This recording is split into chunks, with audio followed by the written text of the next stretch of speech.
எந்த பக்கம் திரும்பினாலும் Sanju Samson, Ravindra Jadeja, retention, release, CSK, Rajasthan royals, எப்பா எப்பா எப்பா எப்பா.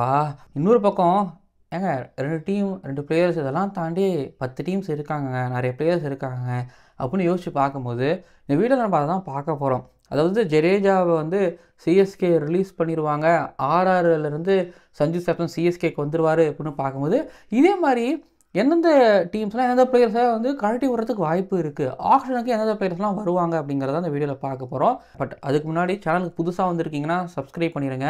அப்புறம் வர India vs South Africa Calcutta Assam test மேட்ச்சுக்கு நான் போகிறேன். ஒரே ஒரு உதவி உங்ககிட்ட இருந்து சப்போர்ட், அது தாண்டி சூப்பர் தேங்க்ஸ் மூலமாக உங்களால் முடிஞ்ச உதவி கீழே சூப்பர் தேங்க்ஸ் அப்படின்னு ஒரு பட்டன் இருக்கும், அதன் மூலமாக நீங்கள் கொடுக்கலாம். ஒரு 50 ரூபாயோ 10 ரூபாயோ 2 ரூபாயோ 30 ரூபாயோ 100 ரூபாயோ 200 ரூபாயோ உங்களால் முடிஞ்ச உதவியை கொடுங்க. ஒரு இண்டிபெண்ட் யூடியூப் சேனல் இது. ஸோ நீங்கள் எவ்வளோ கொடுத்தாலும் ஓகே என்னை பொறுத்த வரைக்கும். ஏன்னா இப்போ நிலமை அப்படி தான் போய்கிட்டு இருக்குது, பார்ப்போம் என்ன நடக்குன்னு சொல்லிட்டு. சரி ஓகே, தென் வீடியோக்குள்ளே போகலாம், நிறைய விஷயம் பேசலாம். அந்த மைண்ட் செட்லேருந்து அப்படி வெளில வந்துடுங்க, மூவ் ஆனாங்க, உள்ளே போகலாம். ஓவருக்கு 6 பால் தான், ஆனால் நோ பால் போட்டால் 7 பால் போடு. ஐபிஎல் பாப்பியா ஜெனரல் லேடிஸ் அண்ட் இது மாதிரி இந்த ஐபிஎல் ரிட்டன்ஷன்ஸ் 2026 ஸ்பெஷல் கிரிக் ஆனந்தா ஷோவிற்கு உங்களை வரவேற்கின்றேன். என்ன கன்ஃபார்ம் தான் போலையே, கன்ஃபார்ம் தான் நடக்க போகுது தான். ஐயோ இல்லை சும்மா சொன்னேன், எனக்கு அதெல்லாம் தெரியாது. சரிங்க, ஃபஸ்ட்டு நான் கேகேஆர்லேருந்து ஆரம்பிக்கிறேன். ஏன்னா கேகேஆர் கேகேஆர் டீமில் இருந்து இல்லை, கேகேஆர் பிளேயர்ஸ்லேருந்து ஆரம்பிக்கிறேன். பட் கேகேஆர் டீமை பற்றியும் கொஞ்சம் பேசிக்கிறேன். ஏன்னா 2024 டிஃபெண்டிங் சாம்பியன்ஸ், 2025 ஐபிஎல்குள்ளே வரும்போது டிஃபெண்டிங் சாம்பியன்ஸ்ரா இவங்க வேறு மாதிரிடா கலக்கல்றான்னு நினைக்கும் போது அப்படியே மொத்தமாக ஆக்சுவலி கம்பீர்னால் அப்படியே ஸ்ரேயாஸ் ஐயர்னால் அப்படிங்கிறத தாண்டி அவங்க 2 பேரும் இல்லை, சில பல மாற்றங்கள் இருந்துச்சு. அது அப்படியே டோட்டலாக வந்து பார்த்திங்கன்னா டீம் புஷ்ஷுன்னு ஆகிடுச்சு.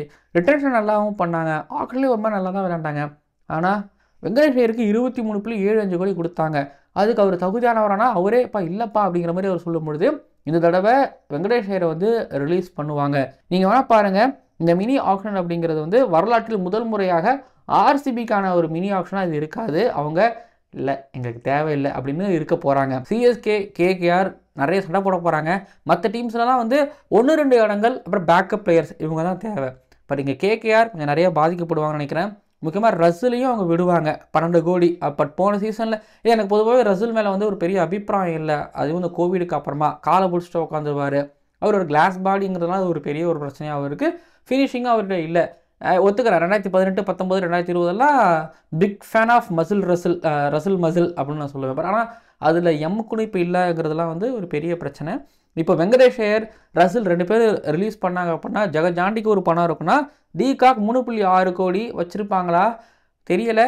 மேலே ரகுவன்ஷி இருக்கார், விக்கெட் கீப்பிங் அவரே கூட பண்ண சொல்லலாம். ஒரு இந்தியன் சாலிட் பேட்டராக வந்துக்கிட்டு இருக்காரு, வளர்க்கலாம். நார்கியா இருக்கார் 6.5 கோடிக்கு.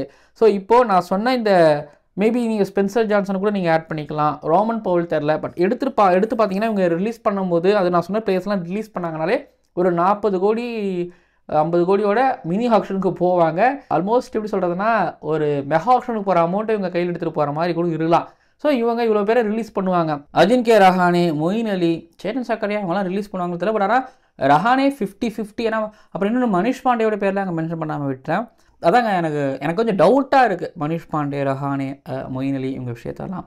பட் கேகேஆர் இந்த மினி ஆக்ஷனில் நல்லா விளையாண்டாகணும். விட போகிற இந்த பிளேயர்ஸ்லாம் இருக்காங்கல்ல, ஒரு வெங்கடேஷ் ஐயர் தான். அவங்க விட்ட அமௌண்ட்டு 23,000 கோடினா எடுக்கும்போது ஒரு 13-14 வந்தால் பெட்டராக இருக்கும். பட் யோசிச்சு பாருங்கள், நல்ல டீமாக இருந்தாங்க. ஆனால் கண்டிப்பாக இந்த தடவை ஒரு ஹர்ஷித் ராணா, வருண் சக்கரவர்த்தி, ரின்கு சிங், வைபவ் வராரா, அப்புறம் ரகுவன்ஷி அவரெல்லாம் மேலே என்ன சொன்ன மாதிரி இறக்கி விடலாம். ஸோ இதுதான் கேகேஆர் பொறுத்த வரைக்கும். கேகேஆர் அந்த ஆப்ஷன் நல்லா விளையாடுவாங்கன்னு நான் எதிர்பார்க்குறேன். ஸோ அடுத்ததாக வந்து பார்த்திங்க அப்படின்னா மும்பை இந்தியன்ஸ்லேருந்து தீபக் சஹர் 9.25 கோடிக்கு எடுக்கும்போது மும்பை இந்தியன்ஸ் ஃபேன்ஸ் ஃபயர் விட்டாங்க. ஒரு பக்கம் ட்ரென் போல்ட், இன்னொரு பக்கம் தீபக் சஹர். வேன்கடே கொஞ்சம் ஸ்விங் ஆச்சு அப்படின்னா, ஸ்கிரிட் ஆச்சு அப்படின்னா தெரிச்சிடும், ஃபுட்பால் ஸ்கோர் கார்டு பார்க்கலாம் அப்படின்னு நினைக்கும் போது இல்லை நெவர் அப்படின்னு தீபக் சஹரோட பவுலிங்கில் இருந்து அதுக்கு நாங்கள் அஸ்வானி குமார் அவரை போட வச்சா நாங்கள் பார்த்துப்போம் அப்படிங்கிற அளவுக்கு இருந்தது. பட் ஒரு மேட்ச் மழை, அப்போது கடைசியாக டெத் ஓவரில் தீபக் சஹர் போட்ட ஒரு கொடுமையான ஓவர்ஸ்லாம் பார்க்கும்போது கொஞ்சம் கஷ்டமாக தான் இருந்துச்சு. ஸோ அப்படிங்கும்போது வந்து பார்த்திங்க அப்படின்னா தீபக் சஹரை கண்டிப்பாக ரிலீஸ் பண்ணுவாங்க. 9.25 கோடிக்கு எடுத்து அதை ரிலீஸ் பண்ணி தோப்புலையும் கூட ரிலீஸ் பண்ணி ஒரு ஃபாஸ்ட் பாலர் அவங்களுக்கு தேவைப்படுறாங்க. கொஞ்சம் டெத் ஓவரில் போடுறதுக்கும் நியூ பாலில் போடுறதுக்கும் ஒரு ஃபாஸ்ட் பாலர் அவங்களுக்கு நல்லா தேவைப்படுறாங்க. திரும்ப ஆப்ஷனை விட்டு தீபக் சஹர் எடுக்க மாட்டாங்கன்னு நான் நினைக்கிறேன். இது மும்பை இந்தியன்ஸ் பொறுத்த வரைக்கும். மும்பை இந்தியன்ஸ்லையும் பெருசாக ஓட்டைகள்லாம் இல்லை. கீழே இந்த பவுலிங் டிபார்ட்மெண்ட்டும் கொஞ்சம் ஏதோ ஒரு மாதிரி இருக்கிற மாதிரி இருக்குது. கேப்டன்சி பற்றி பேசணுமா? சூரியகுமார் யாதவா அவர் தான் நீங்கள் கேட்குறீங்க. இல்லை, அது நம்ம அப்புறம் பேசுவோம். ரிட்டன்ஷன்லாம் முடிஞ்சதுக்கப்புறம் கேப்டன்சி விஷயத்தை பற்றி நம்ம பேசுவோம். சரி, இது ஒரு பக்கம். அப்படின்னா பஞ்சாப் கிங்ஸ் அவங்களுக்கும் என்ன குறை அப்படின்னு கேட்கலாம். அவங்க வந்து மேக்ஸ்வெல் ஸ்டாயினிஸை ரிலீஸ் பண்ணுவாங்க நான் நினைக்கிறேன். 4.2 கோடியில் மேக்ஸ்வெல் எடுத்தாங்க. ஆர்சிபி ரிலீஸ் பண்ணி ஒரு மேக்ஸ்வெல், இன்னொரு பக்கம் ஸ்டாயினிஸ் ஒரு பக்கம் அங்கே வராருன்னா அது காரணம் ரிக்கி பாண்டிங். பட் இவங்க ஏன் இந்த தடவை ரிலீஸ் பண்ணுறாங்கன்னா, ஏதாவது ஒரு மேட்ச் மட்டும் அடிக்கக்கூடிய ஸ்டாயினிஸ் அண்ட் பவுலிங்லேயும் அவங்க சம்மரில் பெருசாக பயன்படுத்த முடியல. அப்படிங்கும்போது ஸ்டாயினிஸை ரிலீஸ் பண்ணுவோம், எனக்கு இருக்கக்கூடிய ரிசோர்ஸஸே போதும் அப்படிங்கிற மாதிரி இப்போ யோசிப்பாங்க. ஸோ இப்போ இவங்களை ரிலீஸ் பண்ணும்போது இவங்ககிட்ட ஒரு 15 கோடி கிடைக்கும்.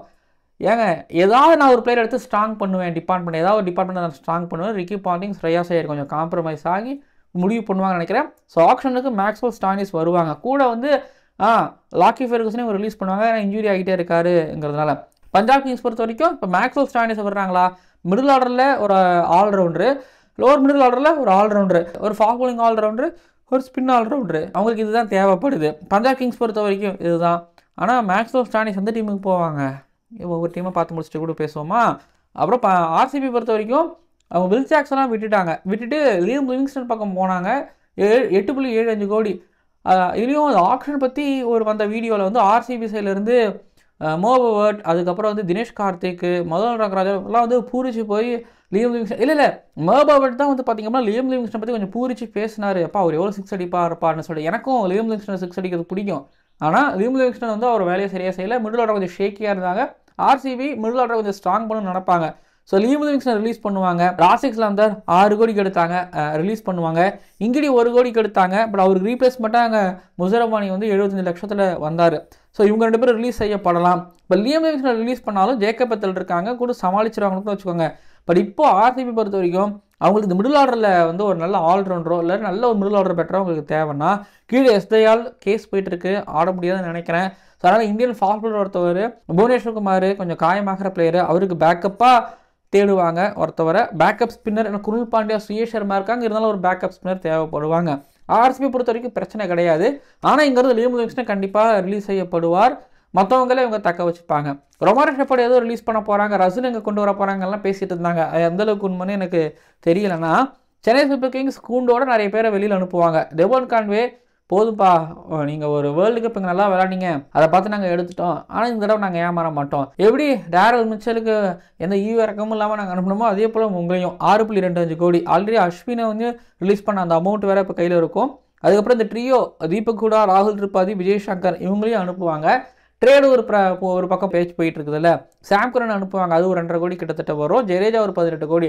சரி, ஜடேஜாவை கொடுக்கும்போது சஞ்சு சாம்சன் இங்கே வருவாருங்க போது அந்த 18 கோடி கணக்கில் வராது. ஆனால் இந்த மினி ஆக்ஷனில் சிஎஸ்கேவுக்கு ரொம்ப முக்கியமாக இருக்க போகுது. இவங்களுக்கு ஒரு மெகா ஆக்ஷன் மாதிரி. ஆல்மோஸ்ட் பேட்டிங்கில் வந்து சஞ்சு சாம்சன் வந்துட்டால் சரியாயிரும்.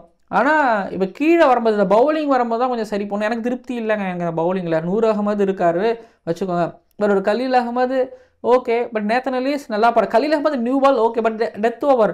10 ரனாவை கூட இப்போ இவங்க ரிலீஸ் பண்ணலாம்னு நான் சொல்லுவேன். எனக்கு 10 ரனா மேலே அந்த நம்பிக்கை எப்பயோ போன மாதிரி எனக்கு தோணுது. திரும்ப ஒரு மேட்ச் நல்லா போட்டாலும் பட் எனக்கு வந்து 10 ரனா மேலே ஒரு கான்ஃபிடன்ட் கிடையாது. ரிலீஸ் பண்ணாங்கன்னா டெவான் கான்வே, ஹூடா, அதுக்கப்புறம் ராகுல் திரிபாதி, விஜய் சங்கர், சாம் கரன் 10 ரனா கூட ரிலீஸ் பண்ணலாம். ட்ரேட் மூலமாக வந்து ஜடேஜா மூவ் ஆவார்னு நான் எக்ஸ்பெக்ட் பண்ணுறேன். இதுதான் சென்னை சூப்பர் கிங்ஸ்னா. சென்னை சூப்பர் கிங்ஸ் என்ன, அவங்களுக்கு மேலே பேட்டிங்கில் ஒரு மாதிரி டிஸ்ட்ராக்டிவாக அடித்து ஆடுறதுக்கும், கீழே வந்து பார்த்தீங்கன்னா பவுலிங் நல்ல ஒரு ஸ்பின்னர்ஸ், ஏன்னா நூர் அகமது கூட போடுறதுக்கு ஒருத்தவங்க தேவை. ஸோ ஸ்பின்னர், பேக்கப் அண்ட் நல்ல ஒரு ஃபாஸ்ட் பவுலிங் யூனிட் இவங்களுக்கு ரெடி ஆகணும். அதுதான் சென்னை சூப்பர் கிங்ஸ் பொறுத்த வரைக்கும். ரெடி ஆகிருமா நினைக்கிறீங்களா? அப்புறம் வந்து எஸ்ஆர்ஹெச்சில் ஒரு ரூமர் போயிட்டு இருந்தது, கிளாஸினை விட போகிறாங்க 23 கோடி அப்படின்னா. எப்பா, கிளாஸினை ரிலீஸ் பண்ணிவிட்டு திரும்பி அதே அமௌண்ட்டில் எடுக்க முடியாது. கிளாஸினை எப்படி விடுவாங்க? ஒரு சீசன் நின்று அடித்து கொடுத்தாரு. அப்படிங்கும்போது கிளாஸில் விடவே மாட்டாங்க, சான்ஸே கிடையாது அப்படின்னு நான் நினைக்கிறேன்.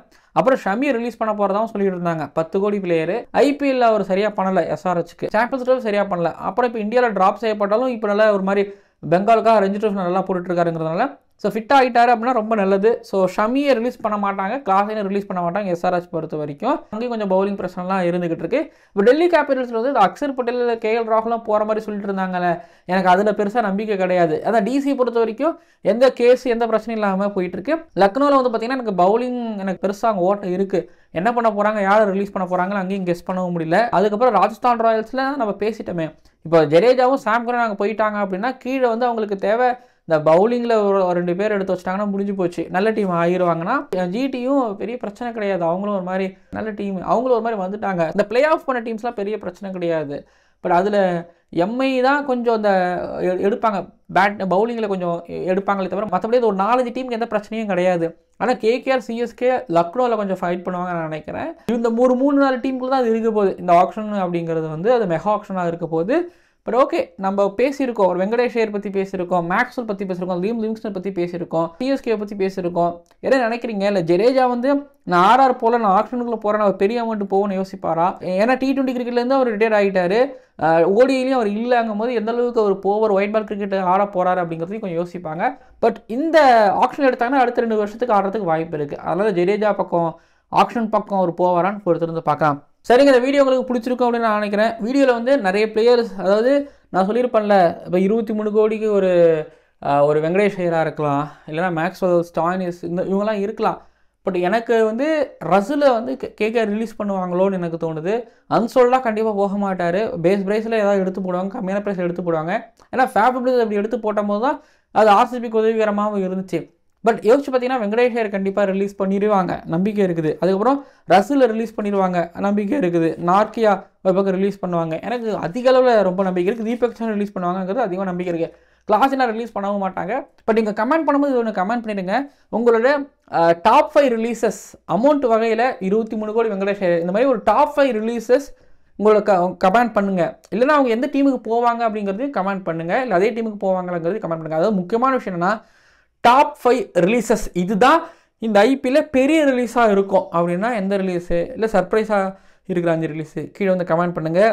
அப்புறம் கல்கட்டா அசாம் டெஸ்ட் மேட்ச்சுக்கு போகிறேன். உங்களால் முடிஞ்ச உதவியை திரும்ப கேட்குறேன், உங்களால் முடிஞ்ச உதவியை சூப்பர் தேங்க்ஸ் சொல்லணுமா கொடுங்க. ரிப்பீட் பண்ணுறேன், இண்டிபெண்ட்டாக எங்கிற ஒரு யூடியூப் சேனல் இது. ஸோ உங்களால் முடிஞ்ச உதவி செய்வீங்கன்னு நினைக்கிறேன். முழு வீடியோவும் பார்த்ததுக்கு நன்றி. அடுத்த வீடியோக்குள்ளே நான் சந்திக்கிறேன்.